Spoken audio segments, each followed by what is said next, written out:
Ihnačák berie na seba pokus preniknúť von z obraného pásma, zastavený v tom strednom. Šikovná prihrávka, je tu prečíslenie Ďaloga. Sloboda, naši dvaja obrancovia. Krásna akcia a Ďaloga.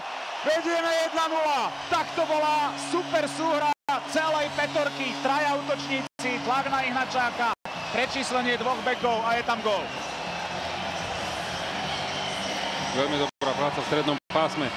Taliani sa až príliš stiahli, príliš chceli prehustiť.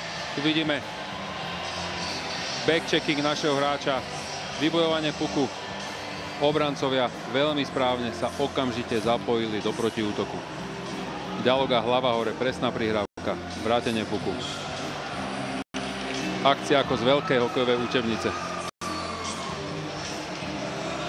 Po tom, čo sa Karol Sloboda na šampionáte dočkal premiérového gólu v reprezentácii,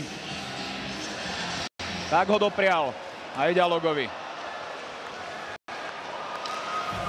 V 35. reprezentačnom zápase veľmi sa hneval Polkov za to, že jeho tým takto prepadol. Vedieme 1-0, ale toto by nás rozhodne nemalo